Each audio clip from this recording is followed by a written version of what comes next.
You are watching programming from the East-West Center in Washington, D.C.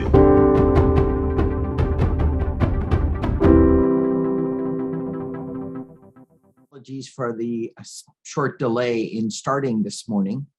We're delighted today to have the second in our series of the U.S., Republic of Korea, Southeast Asia Visiting Fellows Program webinars. And this morning, we have the great pleasure to discuss intellectual property protection in Southeast Asia and how US-ROK cooperation can be improved on this effort, with a particular focus on online counterfeiting. And to discuss this very important issue in an era of increasing digital trade and digital commerce, we have with us our visiting fellow under the Gracious Korea Foundation program on US, Korea, Southeast Asia, Mr. Seth Hayes, who is a visiting scholar here, obviously, but in his day job is Chief Representative Asia Pacific for the International Trademark Association. He is joined by two discussants this morning. One, Mr. Hyun-suk Lim, Intellectual Property Counselor at the Embassy of the Republic of Korea here in Washington, D.C., and Ms. To Soo-ong, Director, Elite Limited. You have their full biographies, their background, their incredible expertise on this topic in the invitation materials. So I will not go through them so that we can spend most of our time listening to their excellent insights on issues facing intellectual property protection and US Republic of Korea cooperation in terms of this issue in Southeast Asia. With that, let me explain the ground rules. This morning, I think Seth will begin with laying out his remarks. And as I understand it, he'll take about 30 minutes or 20 to 30 minutes, followed by Mr. Lim from the Embassy of the Republic of Korea. Thank you for joining us. And of course, Ms. To as well. Thank you so much for joining us again. I know you've been very important to this process as Seth has been doing his research and interviews. So with that, let me welcome all of our participants and of course our speakers, and turn it over to Mr. Seth Hayes, and then we'll take Q&A at the appropriate juncture. Seth, over to you. Thank you. All right, well, thank you very much, Satu. And I'd, of course, like to extend my sincerest appreciation to the Korea Foundation, to the East-West Center. Certainly have enjoyed working with East-West Center Washington staff. Excellent group of people you've got there, Satu. I'd like to share a presentation about some of my research findings with the group. Let me share my screen here. Can you see the screen clearly? Excellent. So of course, intellectual property, which includes the protection of trademarks, which is what we're talking about here today, also includes things like copyright and patents, which aren't going to be the subject of discussion here today. But I do want to underscore the importance that intellectual property does play in trade, investment, and multilateralism, which is what this Korea Foundation project and the other scholars have also been working on over the last few months. So I'm going to put a little bit of context around this issue. So why are we talking about US and Korean cooperation on IP in Southeast Asia, and why online counterfeits? So last year, at the conclusion of the Biden-Moon summit, the US and ROK issued a joint statement that said that they would work closely together to promote greater connectivity and foster digital innovation within ASEAN. So this is a political priority for the US and Korea to work together in ASEAN on some strategic areas of trade, commerce, and culture, which is, of course, connectivity and digital innovation. So we all know that intellectual property provides the legal means to support innovation, to incentivize innovation, and protect innovation in a rules-based trade order. Of course, one of the fastest areas of connectivity and digital innovation within Southeast Asia, and I believe also the rest of the world, is e-commerce. While at the same time, one of the fastest growing forms of IP infringement, you could say, is the sale of counterfeit goods online. Now, both the US and Korea are innovation-based economies, which includes the creation of world-renowned brands.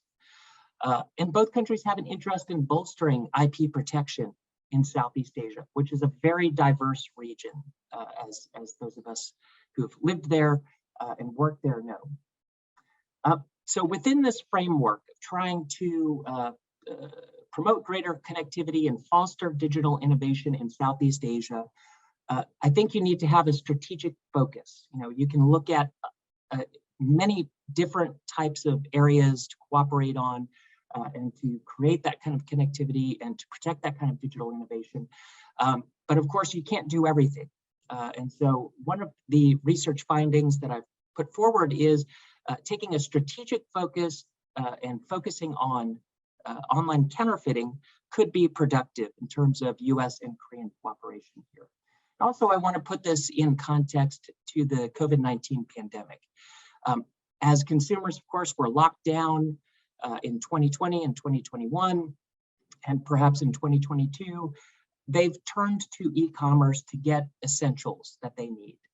And also, criminals, unfortunately, also went online. They also pivoted online, and they took advantage of consumers' inability to go to physical markets, and they sold counterfeit goods online. I think many of us saw over the course of last year and the previous year, the sale of fake masks, for example, is a big one. So, this is very timely to look at online counterfeiting, and it's not going to go away. And in fact, it's going to become more essential and a much bigger part of the discussion around e-commerce and how people shop in the future. Now, the problem with counterfeiting online is two things. One, which is that the seller has greater anonymity. That means it's harder to bring legal action against them to prevent them from doing it again and again and again. And number two, consumers don't have physical proximity to those products. They're not able to inspect the products, and therefore it's easier to get duped into buying fakes. So let me just clarify a little bit here for those who are not experts in this field. My day job, I speak to trademark professionals day in and day out, so we usually don't have to go over these kinds of details, but I think it's worth going over because sometimes people get tripped up by the words counterfeit or fake or pirate. So what are we talking about when we're talking about counterfeits? Under the WTO's trade-related aspects of IP, these are the IP chapters of the WTO. Counterfeits are any goods, including the packaging, that have without authorization a trademark, which is identical to the trademark registered for those goods, and it can't be distinguished by the consumer. Most counterfeits are not bought knowingly. And I'd like to make a point there. Oftentimes people just think about the consumer that's out there looking to get a good deal on a fancy handbag and knowingly buys a fake, or actually intentionally goes out there to buy a fake. In reality, most counterfeits are not bought knowingly. Nobody intentionally goes out to buy fake brake pads. Nobody intentionally goes out to drive a car with a fake airbag.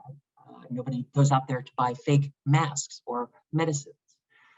And so it just helps to know that and underscore the point here that these are sophisticated transnational criminals. And of course, my research didn't touch on other forms of online IP infringement, and so I think the best example of that is the online streaming or copyright infringement, which we would usually say is piracy, copyright piracy. And I would say, why did we focus on that? Again, the policy considerations for trademarks are a little bit different than other areas of intellectual property. And I would say that the most important piece about trademarks and why we're focusing on it is that there's an essential consumer protection aspect of protecting trademarks. And also it helps to prevent unfair competition between businesses. So there's definitely the intersection of the public interest when we're talking about intellectual property protection of trademarks, which is anti-counterfeiting. And of course, when we're talking about the sale of counterfeits online, most of what we're talking about is the sale of counterfeit goods on e-commerce platforms usually those e-commerce platforms that have third-party sellers that are on there selling counterfeit goods. Of course, online counterfeits can also be sold through social media platforms, through chat apps. E-commerce is a very sophisticated and growing more and more complex. So I think we need to keep that in mind. But generally speaking, the kind of bread and butter of this issue is talking about e-commerce platforms. If you're interested in seeing a really great paper, the EU IPO and I believe the OECD, they have a really great paper about online business models infringing IPRs. So if you really want to take a look into all the different types of IPR infringement that's happening online, the EU IPO has an excellent paper there. You can get this link from the PDF, which I believe East-West Center can share with participants today. So let's take a step back and look at the US and ROK. They are IP-intensive countries. They're innovation-based countries. And so that means in their trade relationships, they're going to prioritize or should prioritize the protection of the intellectual property of their industries. And in particular, on the trademark side, brands. There are a number of excellent Korean brands that are being traded in Southeast Asia, and the same goes for the United States. So ultimately, my research has led to 3 buckets of recommendations, and I'll talk a little bit about those at the end of my presentation. But number 1 is we should continue to invest in the cooperation frameworks that are already ongoing. And I have to really commend both the Korean Intellectual Property Office and the United States Patent and Trademark Office, both the US and Korean governments, for all of the work that they're doing on intellectual property in Southeast Asia, and also on this issue about online counterfeiting. There's been tremendous efforts, and the counterparts that I've been able to speak to over the months about this have really dedicated themselves to trying to address this issue. So let's continue to invest in that. Let's also make sure that those cooperation frameworks have a focus. So keeping it focused on that regional ASEAN level is extremely important. And there's a really great network of IP professionals, IP policy makers at the ASEAN Working Group on IP Cooperation, the AWGIPC. And they're working at a regional level to help improve intellectual property in Southeast Asia. So that's great. My second recommendation is to prioritize online counterfeiting in the trade context. So with trade relations, with free trade agreements, we shouldn't forget about this issue. And unfortunately, we do see that online counterfeiting is getting shuffled to the bottom of some of these agreements. We've seen some digital economy or digital trade agreements pop up in Southeast Asia. Intellectual property is not part of that, and I believe it should be. And then as let's say the USTR begins to look into maybe softer agreements, in particular in Asia on digital issues, again, online counterfeiting should be part of those discussions. And then finally, a recommendation about developing good public-private partnerships, some sort of exchange or platform where governments and industry can come together in the region, and perhaps the US and Korea can facilitate some of that. So I would call this an IPR center of excellence in Southeast Asia or in Asia Pacific or Indo-Pacific, and it needs to be results-oriented and have clear deliverables. So let's take a look again at the US and ROK. These are 2 really great pieces of research that the US and ROK have done about the importance of intellectual property to their economies. So the USPTO has a great piece of research out there showing that about 38% of the US GDP is linked to IP-intensive industries. These are industries that produce more intellectual property than most, so above average production of intellectual property is about 38%. There's another great piece of research in in Korea as well, showing that GDP contribution in Korea of IP-intensive industries is about 43%. And these pieces of research also break it down for trademarks. You can see here in Korea, about 20% of the economy can be linked to trademark-intensive industries. So these would be brand-focused companies. Now, in Southeast Asia, you also see that there are IP-intensive industries, of course, but in Southeast Asia, there's there's a set of diversity here. So you've actually got, for example, countries that export about 60% of their exports can be linked to so-called trademark-intensive industries. And then it goes down much lower to 27%. So for example, Singapore, about 50% of its GDP can be attributed to trademark-intensive industries. Then a country like Indonesia, only about 17%. So you see here the diversity in Southeast Asia that is and does create some challenges for folks out there trying to protect brands and having these discussions. So for example, a Singaporean official maybe would pay more attention to intellectual property, obviously because it's a much bigger part of their economy, whereas maybe in Indonesia, it's tougher to prioritize these issues because it's not as big a part of the economy. And you see here too, the World Intellectual Property Organization, which is the UN organization focused on IP, issues its innovation index every year. You can see here, Singapore always at the top, within the top 10, certainly right up there, 8 out of 131. And then you've got Indonesia, which is a little bit lower. And then you've got a lot of the other countries, Malaysia, Philippines, Thailand, or Vietnam, in the middle there. The US Chamber of Commerce has a really great Global Intellectual Property Center ranking. This ranking I included in part of my research because it actually focuses more on the enforcement piece of intellectual property as opposed to the WIPO Innovation Index, which does not. And so you also see the same pattern holding as well. In Singapore, Singapore ranks 11 out of 53 countries that they measure because their enforcement regime is much stronger. But then you also see here Indonesia, down at the bottom again. And then you've got Malaysia, Thailand, Vietnam spread pretty evenly throughout. So you're actually seeing quite a bit of diversity. And again, this kind of matches what we see on the IP intensity of their GDP.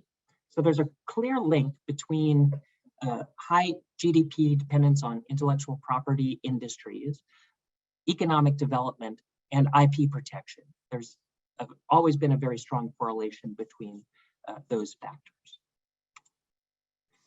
So let's take a little bit of a look at e-commerce in Southeast Asia. There's a really great piece of research out there from Google, Temasek, and Bain, and I highly recommend everyone take a look at this piece.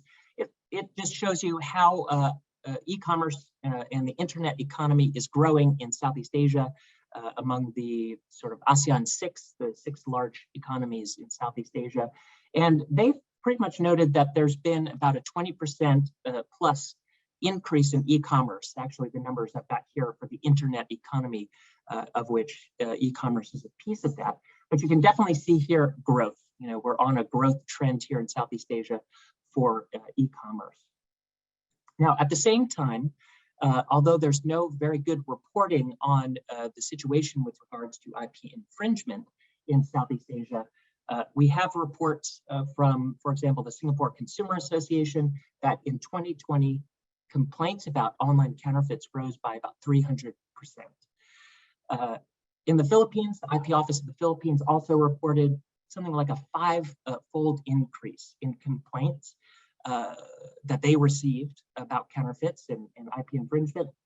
90% of those complaints are about online infringement.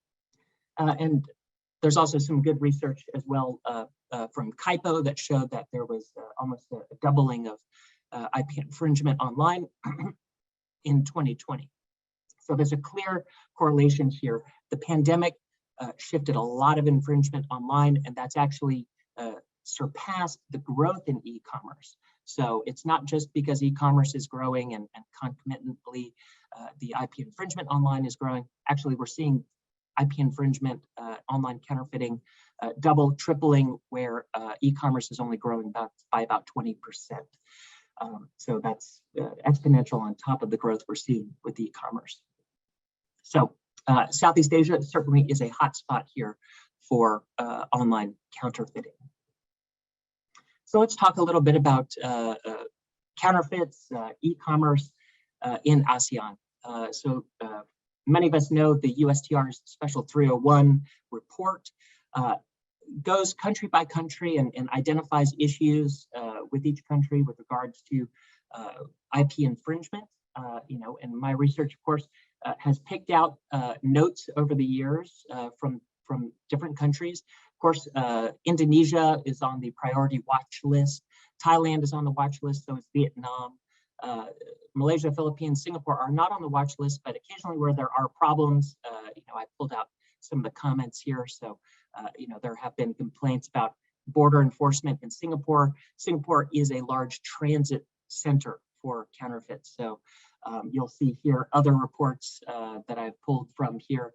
The European IP office has its trade and counterfeit goods reports.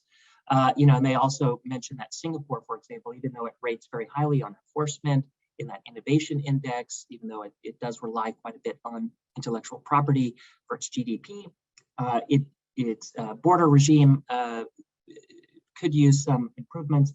And you can see here, it's also mentioned as a provenance economy for certainly because of the transit of many fakes that go through its port. And it's got a very big port, of course. You can see here also the problematic e-commerce platforms that are mentioned in these USTR and EU reports. And what really pops out here is the fact that you've got quite a diversity of platforms in Southeast Asia, in Indonesia in particular. And that also creates problems for brand owners, and it complicates the efforts to protect your rights.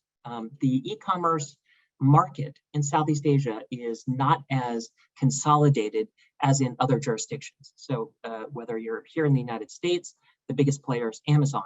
If you're in China, it's Alibaba, right? And so that actually helps because brand owners only have one marketplace to monitor or put most of their resources into. But in Southeast Asia, you've got a diversity of players, some of them more sophisticated than others, which also creates some difficulty. I also was able to pull out a little bit of the numbers here in Southeast Asia on enforcement, so particularly at the border here. And unfortunately, documentation is a little patchy, and this actually goes to some of the recommendations in my report. You can actually see here that Thailand has some of the most border enforcement actions against counterfeits, so over 1,000 seizures. Vietnam, less. Indonesia, just a handful, and they just started their regime just a couple of years ago. Also, you can see here whether or not these countries have trademarked recordal systems. And so some of them do, some of them don't. So for example, Singapore does not have a trademark recordal system at its border. And that allows trademark owners to register their rights with customs so that customs can be on the lookout for fakes that may be coming into their country and have the contact information for somebody who can do something about it. But again, underscore here the point that there's diversity. You have some countries that are doing very, very little, some that aren't reporting anything, some that are doing some, and I would say that Thailand certainly is doing the most here at the border, but could they be doing more? Yes, I think that's what industry certainly believes. So let's talk a little bit about what the US and ROK are already doing. And I just have to say, again, want to praise CAIPO and USPTO, their IP attaches, their staff and resources that they put into working with officials in Southeast Asia. Truly commend that. And I've had the pleasure and honor of working with many different colleagues in the region over the years. So both the US and ROK invest in IP cooperation in ASEAN. You can see here a nice photo from KIPO's website, the ASEAN KIPO IP Cooperation Memorandum of Cooperation signing ceremony. That was from a couple of years ago. You can see also that the US does quite a bit of work. And it's not just the USPTO, it can be Department of Justice, any number of departments, Department of State, for example. And both the US and ROK work with ASEAN and our dialogue partners with the ASEAN Working Group on IP Cooperation. Of course, at the international level, the IGOs and intergovernmental organizations, you've got BIPO, that UN organization I talked about. They have their advisory committee on enforcement. And in fact, last year, there was a good seminar on online counterfeiting. So at the multilateral level, both the US and ROK work on this. Interpol, APEC, all of these different forums address some of these issues, and both the US and ROK devote time and effort and energy there. So throughout my research, there are some policy areas, some choke points, interesting areas for examination. So as I talked about a little bit more, border measures are very important. These are the frontline workers, you could say, protecting internal markets from counterfeits, because many counterfeits are imported, manufactured elsewhere, and then imported into a market. And we'll talk a little bit about that. So customs regulation and enforcement is very important. Then also there are domestic laws. Online counterfeiting, this area is changing. It's changing here in the United States, it's changing in Korea. We have bills, for example, the Shop Safe Act, which is a bill to impose some minimum duty of care on e-commerce platforms to prevent the sale of counterfeit goods. And so things are changing. These so-called intermediary laws are changing. Korea, I've seen as well that there are some proposed legislation. And then throughout Southeast Asia, Philippines, for example, has some proposed legislation changing intermediary laws. But then even below the legislative level, at the regulatory level, we've also seen many countries tighten up their e-commerce regulations. So Indonesia, Vietnam, a number of other countries have recently tightened up the reporting requirements from e-commerce platforms, and that has implications to those who are interested in IP infringement, online counterfeiting. So again, like I said, in ASEAN, so big ASEAN 6, the border measures are piecemeal. There's not a lot of consistency, harmonization in that area. Like I said, recording your trademarks can be inconsistent throughout the region. Singapore, for example, doesn't have a trademark recordal system, but Indonesia does, although there are problems with it. Other countries do, Thailand does, Vietnam does. And there's also reporting issues as well. Some countries report on the IP seizures that they're doing at the border. Some do not. Some, of course, apply their laws consistently. Others do not. And then, like I said, intermediary laws are changing. So, just to give you an example, that Senate bill in the Philippines, Senate bill number 1591. You've, of course, got the US bills here going around. And then, as I mentioned, in Vietnam, Decree 52 just recently tightened up e-commerce platform reporting requirements. And in Indonesia as well, Government Order 80. That's one that's just recently come into force. Again, has changed some of the reporting requirements. Again, making sure that that anonymity piece that I talked about earlier, about counterfeit sellers having some anonymity, some of these regulations actually help to tighten up the reporting requirements, making sure that these are legitimate business actors here who are selling online. So let's look forward. What can we do to help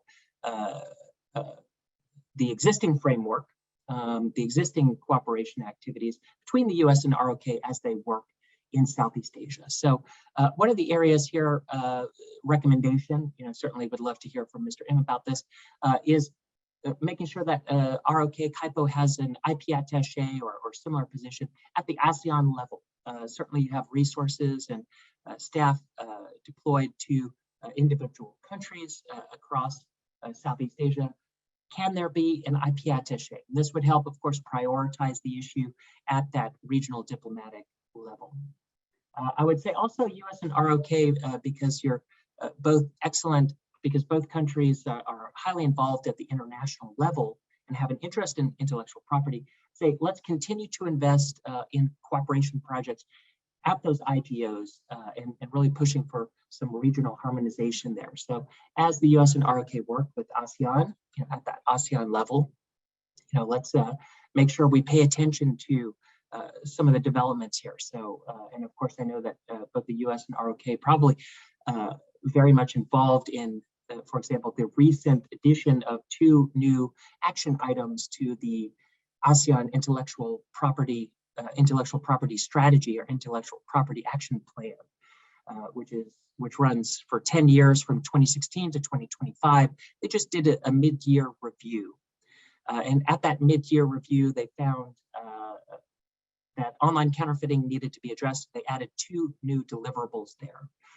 And so that's a great opening for the US and ROK to cooperate on some of these issues in Southeast Asia. And again, as my research indicated, that choke point of the border is important. So making sure that customs is part of this discussion, making sure that the IP policymakers work with their counterparts in the ministries of finance or wherever customs may sit is very important. And for brand owners, the necessity of harmonization across the region is important.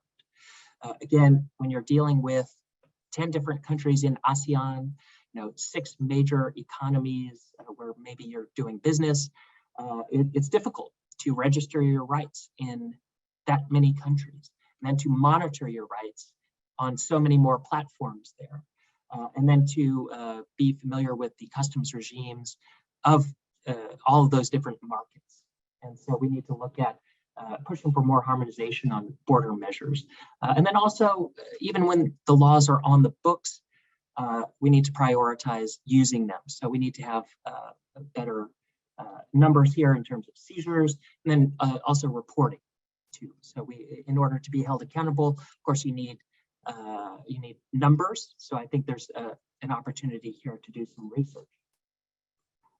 Another multilateral platform here that could be useful, where both the US and ROK are members, is APEC. I know that the IP experts group, IPEG, is actually recently headed up by a CAIPO colleague of Mr. Im's. And so again, there's an opportunity there. Of course, APEC has worked on many different projects over the years. I know one of the bigger projects they're working on these days is copyright piracy online. So again, a recommendation is to make sure that online counterfeiting continues to be addressed, and if there are opportunities to work at that multilateral level, of course, many Southeast Asian countries, members of APEC as well. Also importantly, China is part of APEC, and as I'll talk about a little bit later, China has to be part of these discussions because it's part of this ecosystem of IP protection, IP infringement. And then, of course, the other IGOs, World Customs Organization, WIPO, Interpol, all of these groups have been working on aspects of the trade in counterfeit goods and dealing with some of that in the online space. So, for example, Interpol's Operation Pangea has looked at online sale of counterfeit medicines. And there have been really great work done in Southeast Asia on that. So let's look at making sure we prioritize this issue in our trade relationships, which, of course, touches on some dicey politics, depending how things look, year to year. But I think from a long-term horizon, I think what we need to do is make sure that online counterfeiting is not forgotten. So we've actually had in the past agreements looking at counterfeit trade. There was the Anti-Counterfeiting Trade Agreement. This was signed, although it never came into force.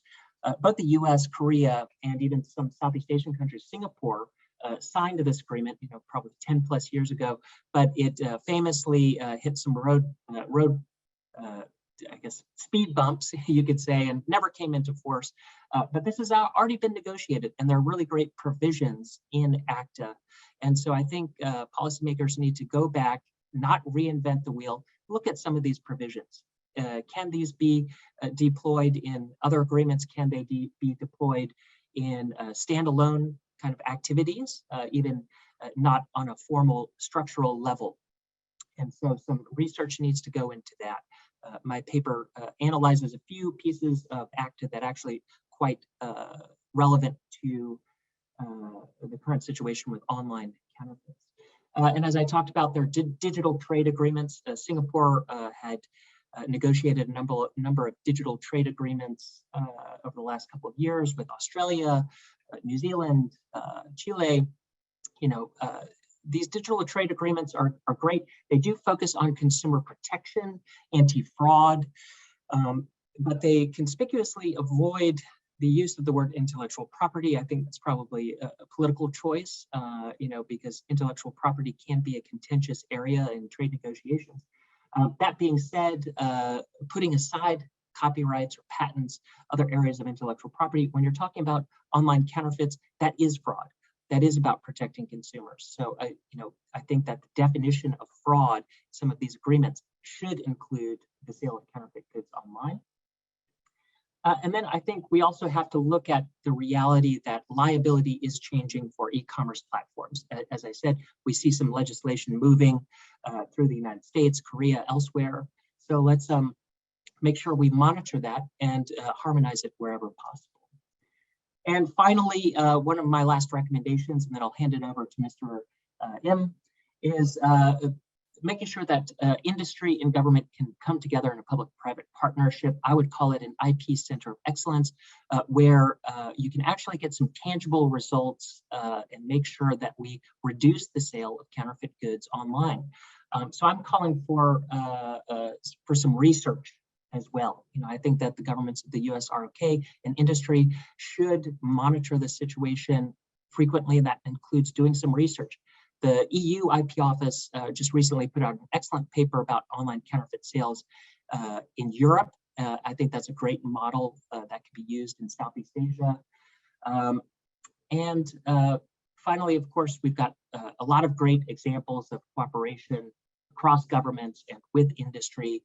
So, for example, Korea Customs has their trade-related aspects of intellectual property association. TIPA, which is a government industry group to combat the small shipment of counterfeits through mail. You've got other cooperation groups such as the ASEAN Intellectual Property Network of IP Enforcement Officials, INE, and then you've also got other kinds of working groups that could be good models for this. And I'll just leave it there and stop sharing my screen. Looking forward to answering some questions at the end of this.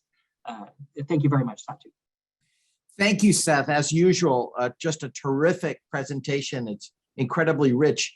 I have several questions or things I'd like to know more about, but let's turn to our two discussants because they also have such extraordinary expertise. First, Mr. Lim from the ROK Embassy here in Washington. Please, over to you, sir, for comments. Okay. Thank you for the introduction and inviting me to this great webinar. Okay. So, good morning, everyone. And my job as IP attaché is to promote mutual interest between ROK and the US in the intellectual property field. Today, I'll talk about how two countries can work together to promote intellectual property protection in the world, especially in Southeast Asia region. And I'm honored to have this opportunity to share Korea's experience in the IP field that may possibly contribute to the innovation of the global society. First, I will introduce Korea's achievement in the field of economy and its relationship with intellectual property and intellectual property strategy and policies that helped Korea's economic development.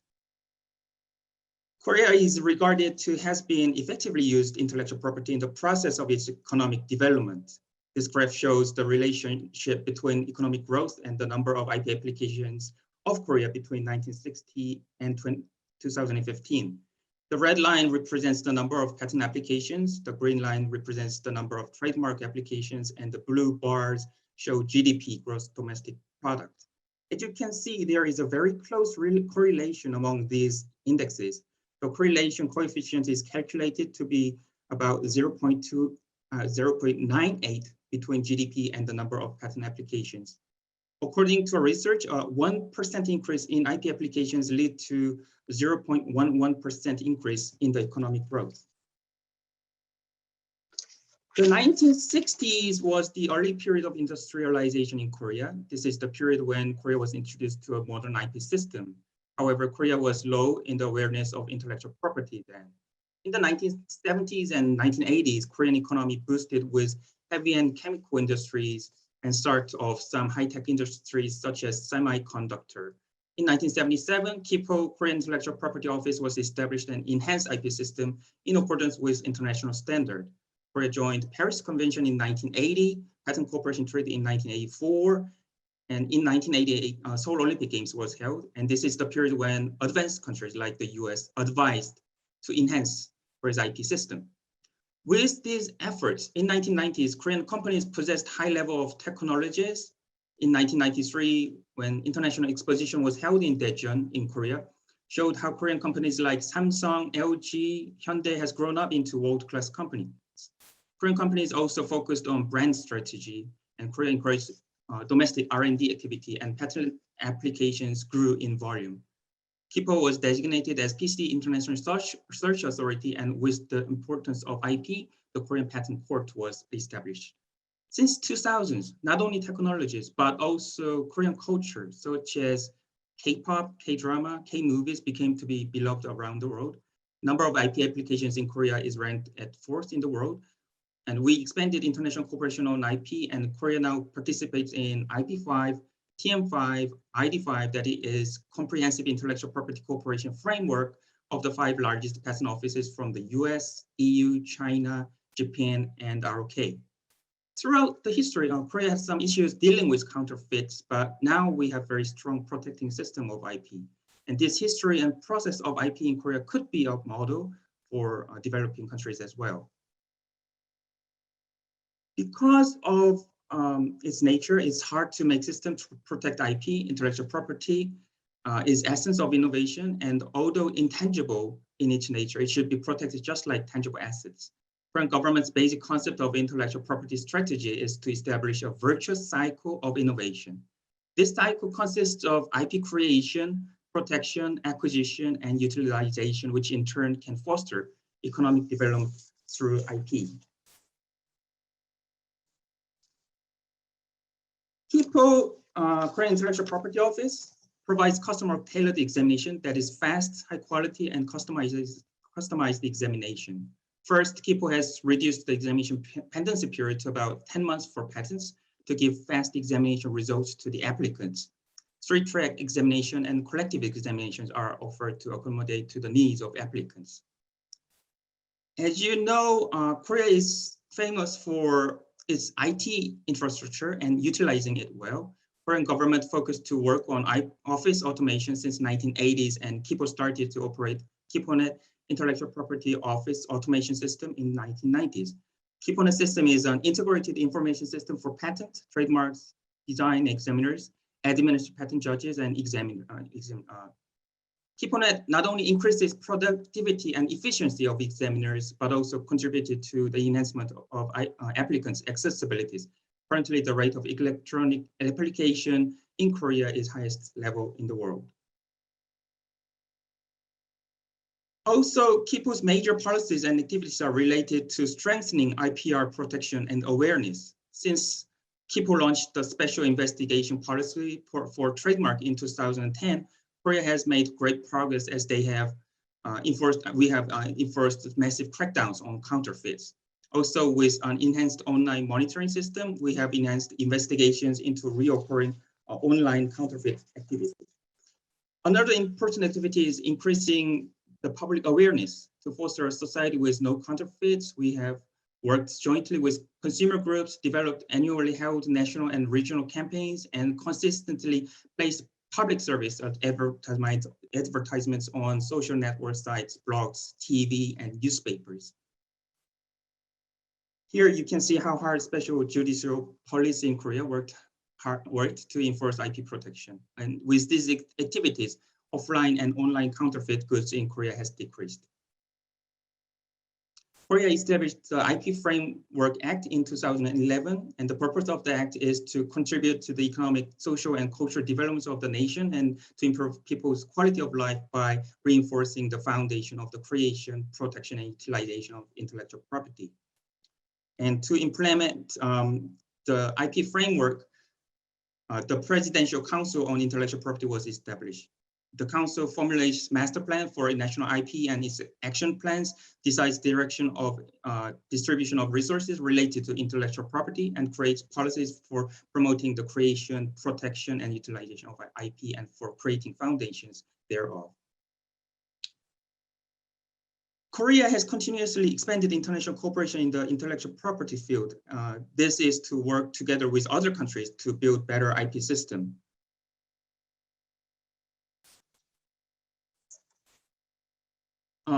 The global trend of the intellectual property is the increasing affiliation of countries in blocks by group and region, so as to foster mutual cooperation and reduce redundant efforts. So to improve our country's IP system and effectively implement plans of development, international cooperative initiatives are necessary. In this regard, KIPO is involved with many international organizations and endeavors to increase the strength of international cooperative relations. The major international cooperation efforts of KIPO are the following, like the IP5 for the patent field, TM5 for the trademark field, and ID5 for industrial design field.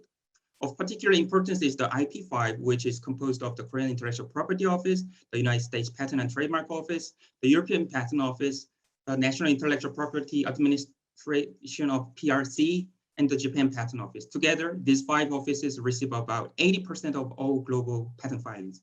Recognizing the growing number of filings and pending applications in these 5 offices, these IP5 offices work together to eliminate the duplication of work between the offices, enhance patent examination efficiency as well as quality, and guarantee of the stability of the patent rights.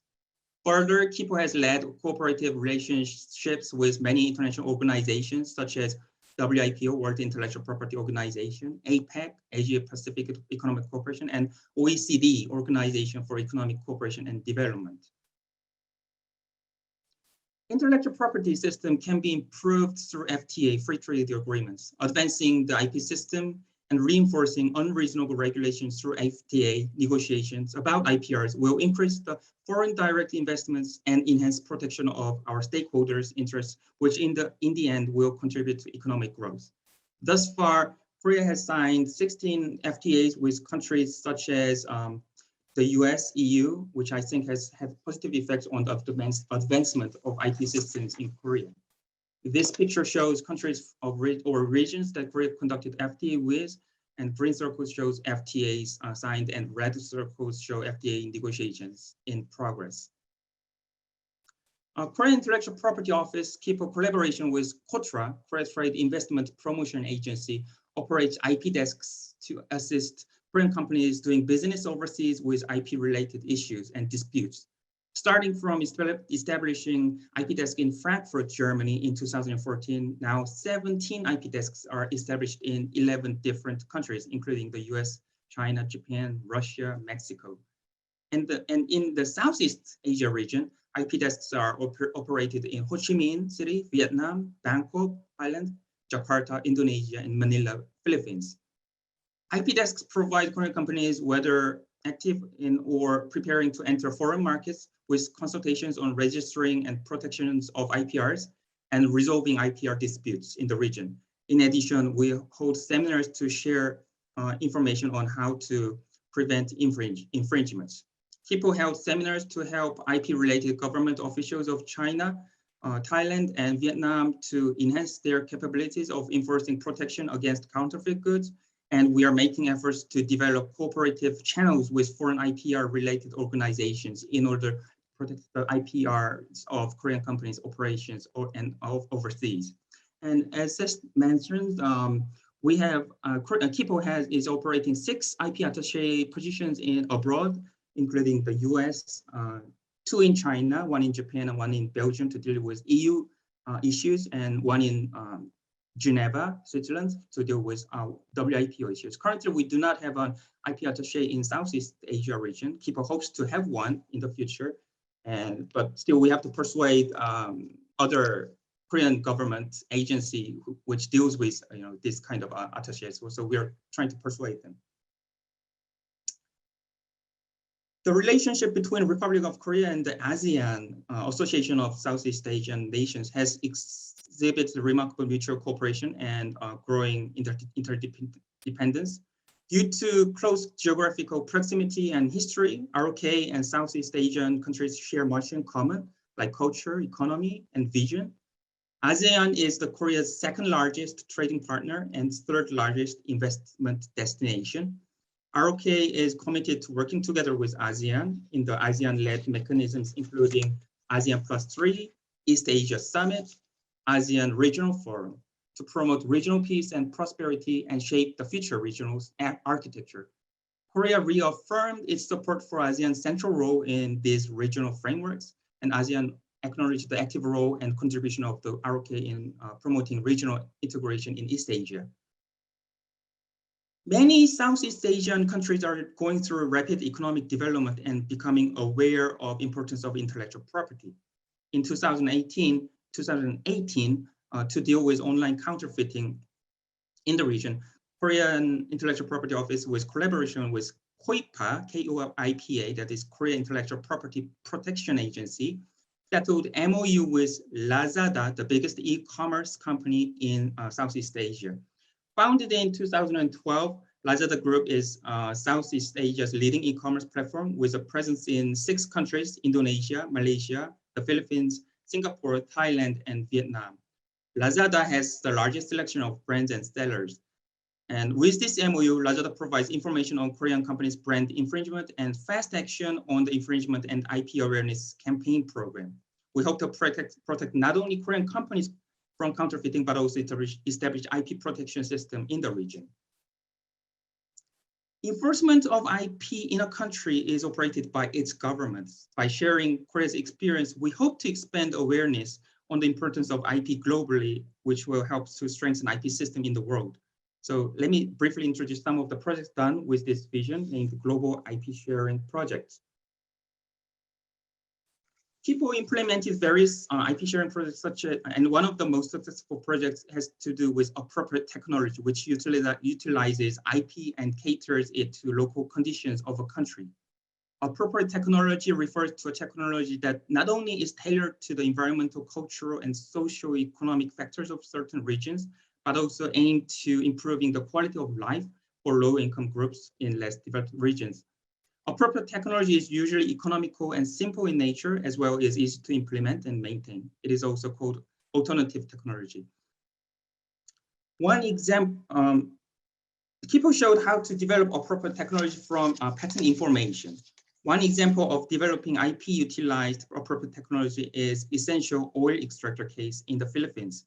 In 2013, Kipo, in collaboration with KIPA, K-I-P-A, Korea Invention Promotion Association, developed an ilang-ilang essential oil extractor, thereby boosting the income for the Anao region residents. It was to develop, optimize, and mass produce an essential oil extractor for local residents, also to establish a processing center for the manufacture of secondary products such as perfumes, aromatic soaps, shampoos, lotions, etc., and to establish state-of-the-art R&D laboratory for developing innovative process in producing ilang-ilang products and byproducts. Patent searches provided us with better ideas, and we then applied these ideas to our design, and after modifying them to avoid patent infringement. As you can see in the upper picture, old oil extractor was replaced by new oil extractor installed by Kipo's IP utilized appropriate technology development project. Kipo and the Philippine Center for Post-Harvest Development Mechanization entered into a MOU for developing an efficient village-type oil extractor. And picture below shows another example of appropriate technology development on grease separation system in Vietnam. In the case of Indonesia, Kipo not only developed essence oil extractor, but also developed corporate identity and brand identity for products using patchouli oil extracted from new oil extractor. Patchouli oil has long been used in traditional Asian medicine. It's used to treat skin and hair problems such as dermatitis, eczema, and acne, dry chapped skin. It also has wound healing and scar reducing properties. So this project was to support brand acquisition and develop appropriate technologies. This is to enhance awareness of brands to create a sustainable growth for local business. This map shows more examples of Kipo's IP utilized appropriate technology development projects. Also, in order to increase IP awareness, Kipo developed and disseminated diverse array of global IP education contents aimed for children, elementary school students, university students, and business people. An International Intellectual Property Training Institute, which is a sub-organization of the Korean Intellectual Property Office, conducted IP education worldwide. In collaboration with WIPO and KOICA, Korea International Cooperation Agency, we conducted IP education for IP-related officials in the public and private sectors from developing world to enhance their awareness of IP and developing IP systems in their countries.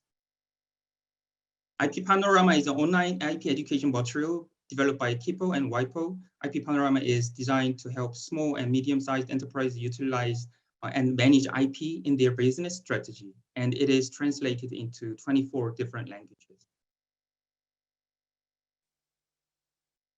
So with these Kipo's efforts on global IP sharing projects, we hope to enhance IP system, not just in Korea, but also worldwide, which will help the innovation globally. Okay, thank you. Oops, sorry, I was on mute.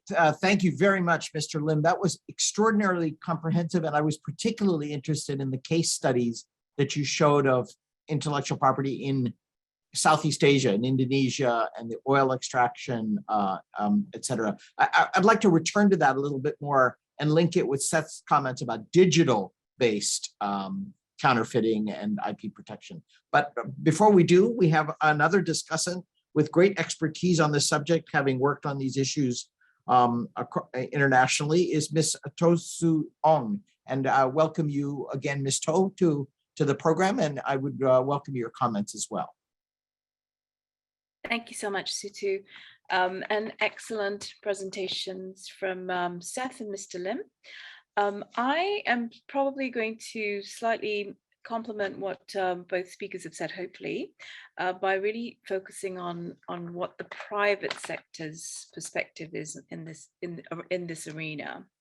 So even though brand owners are generally still having a significant problem with counterfeits in the ASEAN region, my impression working with brands is that, generally speaking, some of the platforms, particularly the larger platforms, particularly those in Indonesia and Singapore, are generally doing better in dealing with counterfeits, sale of counterfeits online. So many of them have ambitions to expand their businesses globally, and they seem to be recognizing that fighting counterfeits and fighting brand or doing brand protection more effectively should be part of their business model, and therefore they are trying to do this better.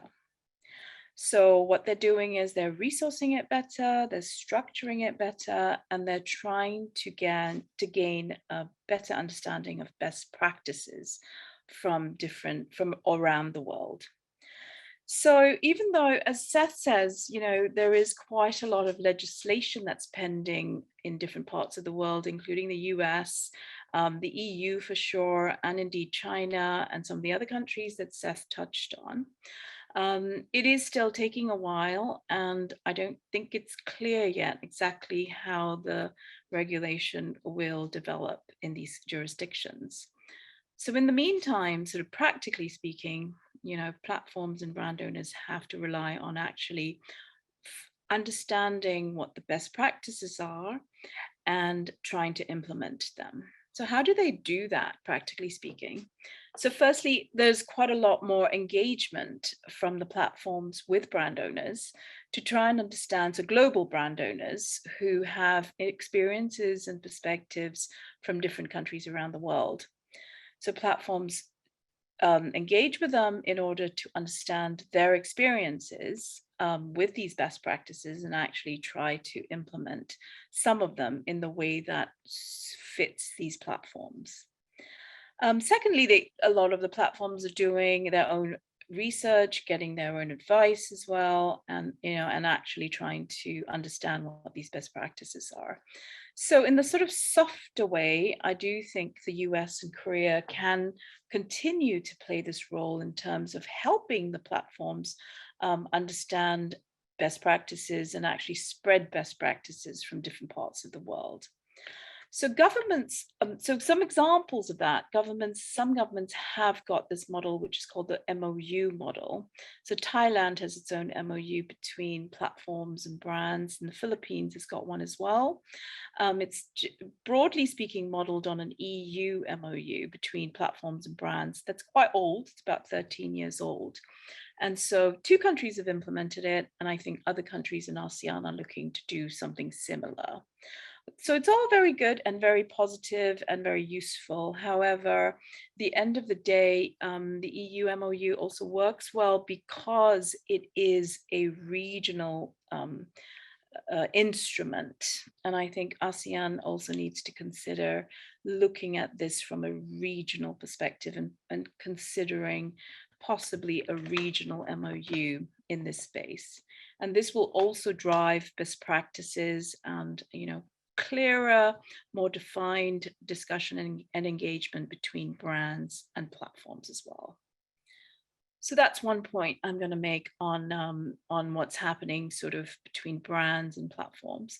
The second point is that even though this webinar focuses on the whole issue of online counterfeiting, we have to remember that at the end of the day, even though we are looking at the digital world, at the end of the day, they are criminal gangs, Seth mentions, which are actually physically making the products and physically transporting them. And indeed, the consumer at the end who does receive the product receives an actual physical product. So at the end of the day, whilst the distribution might happen online, there are still physical gangs that are committing crimes and doing this offline. So we need to find a way of getting to those criminals, but using the data and information that online platforms have. And online platforms have a lot of data, but it is about making sure that online platforms work closely with brands and in cooperation with brands, as well as law enforcement authorities. And so I think we come back to the fact that, as Seth says, this is definitely a recent trend caused by COVID and the increase in online shopping, etc. However, we go back to sort of the same old problems that we've had for many years. It goes back to what kind of support is law enforcement giving to this? How are they working with the private sector? How are they sharing intelligence? How are they structured? How specialized are they? How are they prioritizing this issue? So it's interesting. So I think this is where the US and Korea can play a big role. So Mr. Lim mentioned that Korea has a specialized police force looking at this, which is very, very impressive. Obviously, the US has the IPR Center, which is a very sophisticated way of having different agencies working together on IP crime. Both are excellent examples to talk to ASEAN law enforcement and governments about. But in addition, the US and Korea, through their multilateral international ties, also work with other governments. So the UK, for instance, has a model where they have one specialized police force, the City of London Police, that actually deal sort of end to end, including digital issues with IP crime. And the Singapore police has an interesting structure where they have a specialized IP force that's very active, as we heard from Seth. But but on the digital side, they have sort of like an umbrella organization dealing with digital issues that service different parts of the police on specific digital and gives them specific digital support. So there's no right answer. There's no one right answer. There are different ways, and each country will have to find its own way. But I really believe that the US and Korea can do a lot in guiding them, in having these discussions. And as I said as well, including in the discussions that the e-commerce platform with its, rich data on perpetrators of the crime, as well as brand owners as well. So it has to be a sort of multifaceted discussion. It cannot just be left to government. It has to be a very involved discussion between all three parties. In addition, the US is also very experienced with sort of operational cooperation on the ground on cases with different countries. So the US has had a very successful collaboration. It's the Transatlantic Intellectual Property Working Group that's been going for many, many years and has done amazing things, not just on legislation and policy, but also, in getting law enforcement to cooperate between borders in order to catch the bad guys. So I do think, and lastly, Seth mentioned Interpol. Interpol has a big headquarters in Singapore. So they're in the region, they're actually in ASEAN. And obviously they are a multilateral, intergovernmental organization rather. And they do work, they can join the dots when it comes to trying to find criminal gangs in different parts of the world that might impact ASEAN, the US brands, as well as Koreans as well. So I think these are two thoughts that I thought I would mention that hopefully complement what both Seth and Mr. Lim have said. Thank you. Thank you, Ms. To, and of course they do, and they're really build on the work on the presentations of Seth and Mr. Lim. So thank you all. I'm conscious that we have about 15 minutes for the program time for Q&A, and we do have folks online. So I do want to invite them to submit questions to the Q&A section or the chat section, and I will read them out because I know you may or may not have access to be able to see what questions are posed. But while folks are developing their questions, let me raise a couple of issues. And I want to say very clear, all of you are in this business, you are experts, hence this program, a terrific program, bringing a Southeast Asia-based perspective, an American perspective, a Korea perspective to this effort. So as a non-expert, let me just ask you from one question that keeps coming up to my mind is, Southeast Asia's digital platforms, as you said, Ms. To, are beginning to develop. They want to get bigger. They want to have more business. And I presume that as Southeast Asian brands grow as well, companies that develop brands and make products, they similarly will have more incentives to protect their intellectual property and their products. So I'd like to know how those two incentives track with Seth's very interesting point about the two choke points. Because as I understood him, identifying two choke points, right? And I wrote down in my notes, forgive me, choke point one was at the border. And the second was the intermediate laws. But it would seem to me if Southeast Asia had the incentives to protect products made and their own platforms, then they would move up the scale of implementing these intermediate laws and having border restrictions. Am I missing something here as a non-expert? I mean, no matter how many international arrangements there are, and you guys have talked about, WTO and APEC, I mean, there's these enormous monitoring, assessment, legal frameworks. But at the end of the day, the incentive structure has to be protecting domestic interests that produce products that companies don't have any interest in being counterfeited. and sold inappropriately so that their platforms are seen as unreliable or, selling fake goods. So what's the incentive structure related to the choke points, please?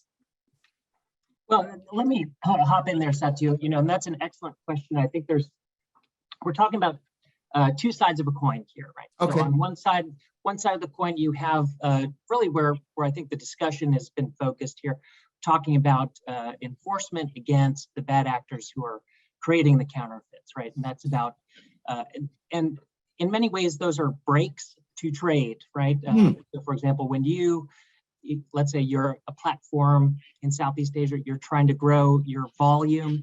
Do you really want to tap the brakes and reduce the number of sales that are going on out there, even if they're illicit? No, your incentive is to just get as much volume through your platform, that helps you out. On the flip side, of course, the reason why we have these intellectual property laws is to ultimately, the true policy goal is to protect those people who are out there innovating, right? And so I think really, maybe we could ask Mr. Im, Korea's example, Korea's experience, 20, 30 years ago, was it that Korea was also known as a counterfeiting hotspot, right? Right. But then they transitioned into being an innovation-based economy. And so how did you line up all of those incentives? Because ultimately, you're right, it's about the domestic interests, protecting domestic brands, domestic intellectual property creators. And as I mentioned, countries that have strong intellectual property laws also have very developed economies. But that's a correlation. Is it a causation? You say that maybe there's some causation. There's a lot of great academic papers out there, but you still see this clear correlation between protecting those intellectual property rights and then the creation of those intellectual property rights. And I think Korea is an excellent example of making that transition from that manufacturing base to that intellectual property creation base. And so how did that mix of incentives happen over time? I think actually Mr. Im's presentation really charted it quite nicely, going from the 70s, 80s, 90s, early thousands.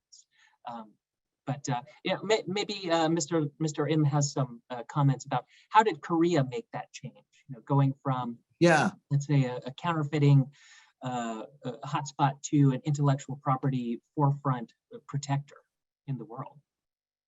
Thanks, Seth. Yes, Mr. Lim, please, some comments if you have any on this issue of the domestic drivers to protect against intellectual property theft and counterfeiting. Yes, sir. Thank you.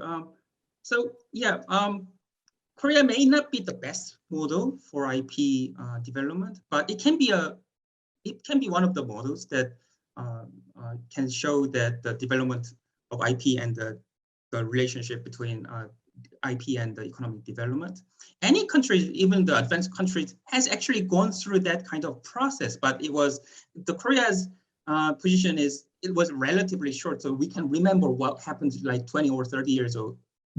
Before, as a child, when I was a child, I can remember what Korea was like. I know that some of the companies make counterfeits, and we were dealing with those counterfeit problems. But however, the reason I showed you the Korea's example was, anyway, in relatively short term, we changed from that kind of situation to now we have more global companies with nice brands and technologies, and actually they have succeeded in that kind of development by properly utilizing the IP, and also the Korean Patent KIPO, Korean Intellectual Property Office, also tried hard to actually foster and help those Korean companies, as well as other international companies as well. I mean, any patent office is not just work for the domestic companies. We work for innovation of all the global world. So anyway, I think we were on the right path. And currently, I'm not saying there is no counterfeit goods at all in the country, but at least what I can say is the awareness of the people and the governments has changed quite a lot, and now people now know that they have to buy products or softwares or enjoy movies by properly paying the some money, you know. So so yeah, I think Korea can be a model that, you know, some other countries may But follow. Mr. Lim, if I may, just before turning to Ms. To for any comments as well, if I may say, I mean, quite apart from your fascinating graph on the correlation and the coefficient on intellectual property protection and GDP growth, and et cetera, I mean, you know, that correlation is clearly very compelling. Again, I take Seth's point about causation, but, you know, the correlation is very interesting as graphically shown.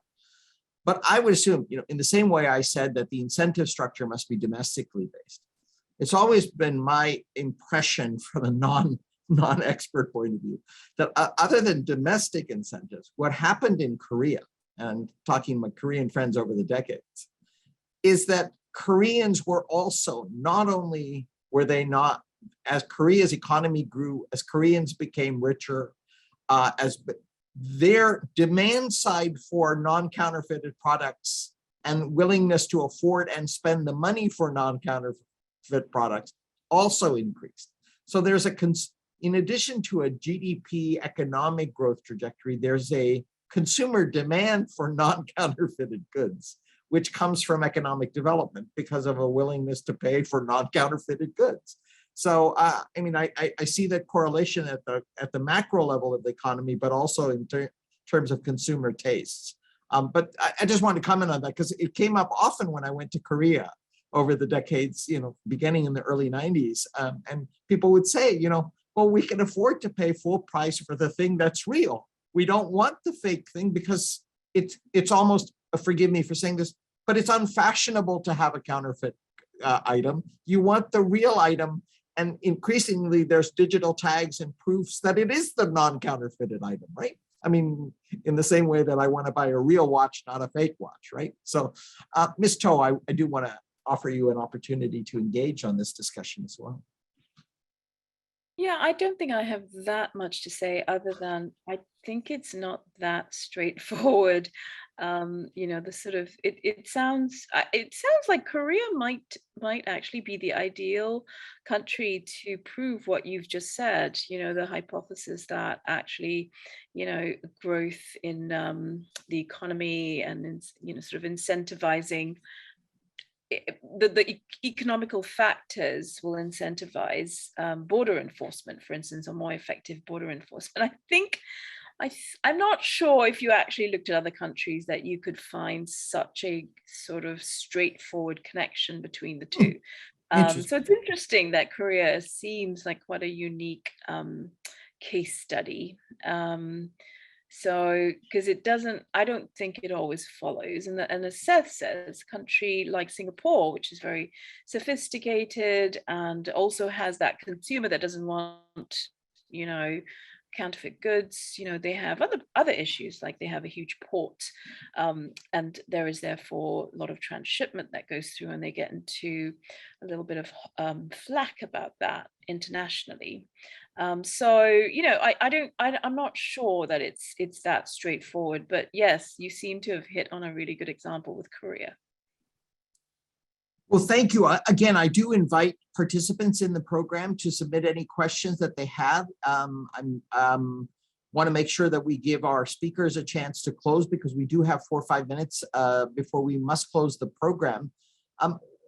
While again, to give time for folks to develop any questions, one thing that really struck me about this is also this these police forces. I'm trying to frame this in the context of US-ROK cooperation in Southeast Asia. Do you think that's an avenue that the US and ROK could pursue as part of the new Southern policy and US ongoing work in the region to maybe help police forces develop the capabilities to spot and take action? I think Ms. To mentioned a Singaporean police capability in this area. Mr. Lim mentioned a Korean capability. I wonder if there's some, you know, capacity development, training, expertise that can be shared amongst the three parties in Southeast Asia for folks who are trying to, increase their capability in that? What do you see in that area? Seth, yeah, I'll hop in here very quickly.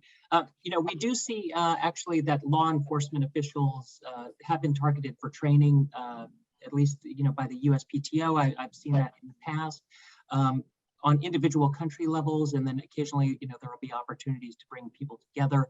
I know that for example, the USPTO will work with Department of Justice. They'll try to help train prosecutors, and then they'll also bring in judges, because there's that whole judicial process, right? So it's one thing to have the police involved, but then you got to get those cases moved over to the prosecutors. Prosecutors have to know what they're doing. Judges have to know what they're doing. So there's this whole ecosystem you have to train, and there certainly is, which makes this project so huge, so big. Which is, intellectual property itself, even though, we tend to think of it as, okay, it's a little small chunk of trade and investment and multilateralism. But, part of, I think the point of the paper is, if you strategically look at the online counterfeiting piece, I think it makes it very relevant to bringing it into a prosecutor or bringing it to police.